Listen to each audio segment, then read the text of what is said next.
case of the physical pain also, the physical pain might be there, but psychologically we can completely embrace whatever is happening, and in that case there will not be any psychological suffering. Is that what you say? Oh yeah, psychological, for example, we may have some psychological, physical pain forever. Okay, we may think I must be free from this pain or not. We have some psychological problem, yes, and that means we have to, whatever comes in the psychological world as a natural thing. That alone is, that does not mean we should not have any psychological problem, psychological pain. We have to give total freedom to the pain itself. But at the same time, we should not give freedom to the physical pain. You can try, if it's possible, we can cure the physical pain. But psychologically, we should not try to heal the psychological pain. So, psychological pain, we must give freedom to the existence of pain itself. Whenever you give freedom to the existence of pain, that alone is the removal of the pain. But here, if you give freedom to the existence of pain, it will grow. But we have to cure the pain. Physical pain, we must try to the possible way to cure the pain. But the psychological world is concerned, try to curing the problem is the giving life to the problem. It starts getting aggravated more and more.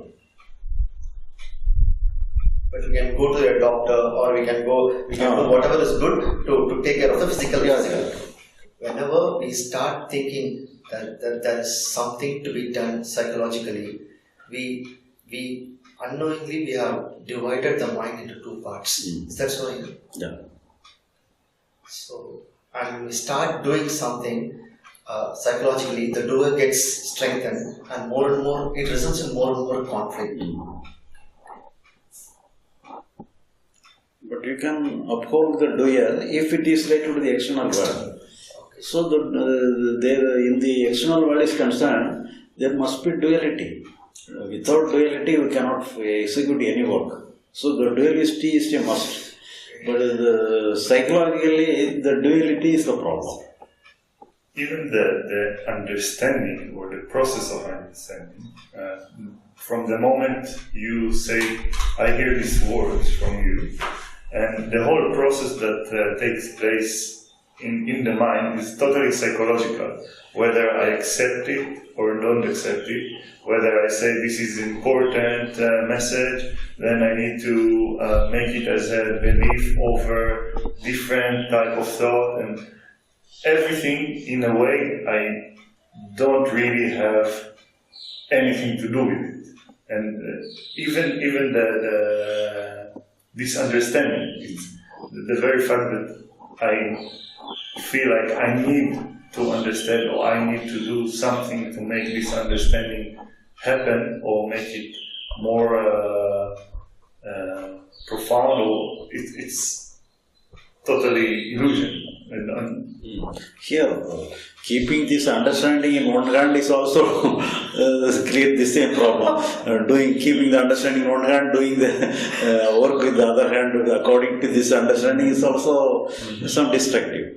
You have to put down even the understanding itself. You may even forget the understanding itself. Doesn't matter. But whenever some problem comes, the understanding will come to your help. You need not always keep the understanding in your own hand.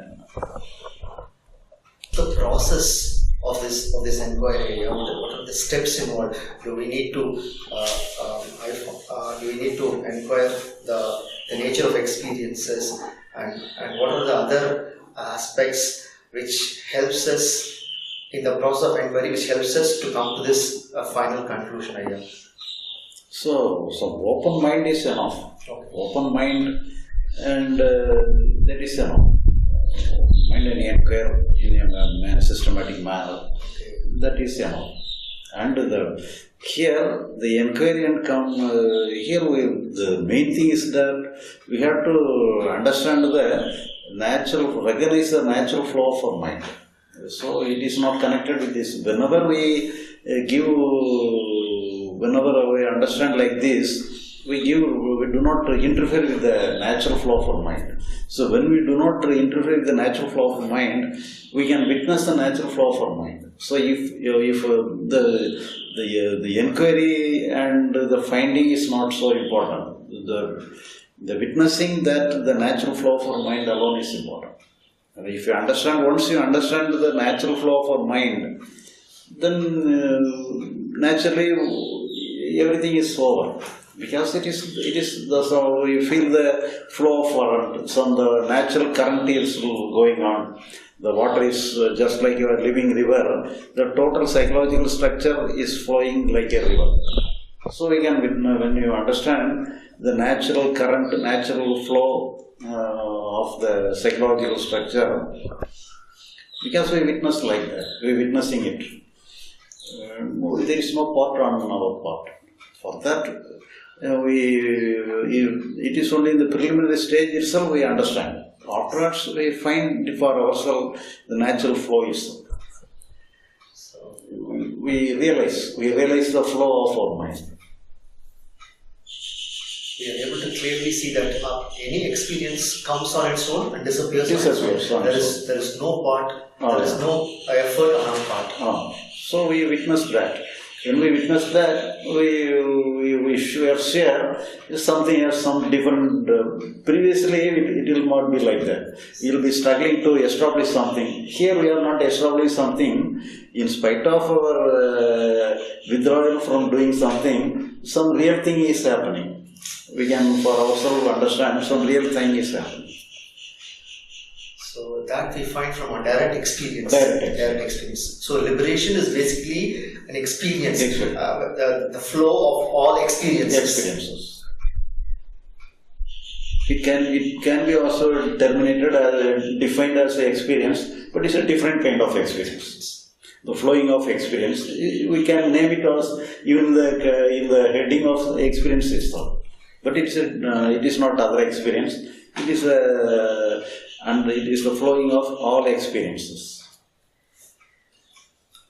Once we are able to see that and experience that for ourselves, then we are completely sure that this is the understanding, and we have got absolutely no doubts about what we have found out. So we have some understanding, and in support of that, we feel the flowing of our mind also. Yeah. So in support of that, we realize the experience also.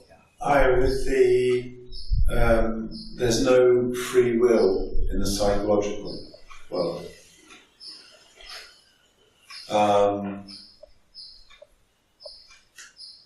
Is there free will in the external world? The external world is concerned, you have some part. In the psychological world, no free will. In psychological world, you have the free will to the level of your understanding that you have no free will. Up to the level you can find out. With your free will, you can inquire and understand that you have no free will. To that level, you can have the free will. But in the external world is concerned, you may have some part. For example, you may on your free will you can choose a restaurant to take your food. That is in your hand. But the food is not in your hand. There are many people to serve you food. It is not so. Some portion of in each and every action, some portion is in your hand. But even though you offer money, nobody will serve. Some restaurant you may, some decide food they can serve. Some restaurant they won't have the required food. So you have to go to the shop where your required food is there. So some portion is there. But if we go deeply to this choice we have in the external world, what basically happens is just thought process that happens in the mind internally, in the intellect, which I have no control over, and suddenly the intellect decides you should do this, and then I act according to this. So, if we say that psychologically we have no free will, it's the same entity which related to the external, and now we say, no, now you do have some freedom to choose this or that. So free will means not to create any sensation. I have no free will to create any sensation. If you have the free will to create some sensation, that you can create only a good sensation forever. So it is not in our hand. But at the same time, we can use our intellect to select some restaurant or food. So here, the free will is also related to the external world. In the external world is concerned, the free will means related to the mind.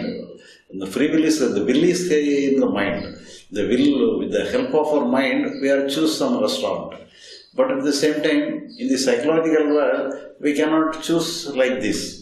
I will choose only good emotion. I won't choose any bad emotion. We cannot have the will.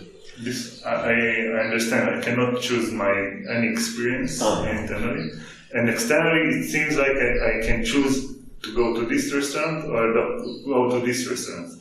But what actually happening when I inquire, then it's basically conditioning of my mind of if I go to this or to that. It's just a thought that I have again no control over that comes and say you go to this. So even the conditioning is there, the conditioning itself as created by ourselves. We have created the conditioning by many acts, many decisions, but anyhow, some thoughts comes. But in the thoughts we select some thought to do something. We can select like this. Out of the unconscious thought, we can consciously select and consciously uphold some thought to execute some action. But if it is related to the psychological world, the thought may say, I must have some good feeling, I should not have bad feeling. The thought may unconsciously arise like this. But we have to we should not consciously uphold any thought like this. But at the same time, if it is related to the external world, we can uphold some thought. The thought may have this food will be nice in that restaurant, the food will not be nice in that restaurant. The thought may happen unconsciously, but we can consciously select the thought and do externally. But we should not apply the same rule with related to the psychological world.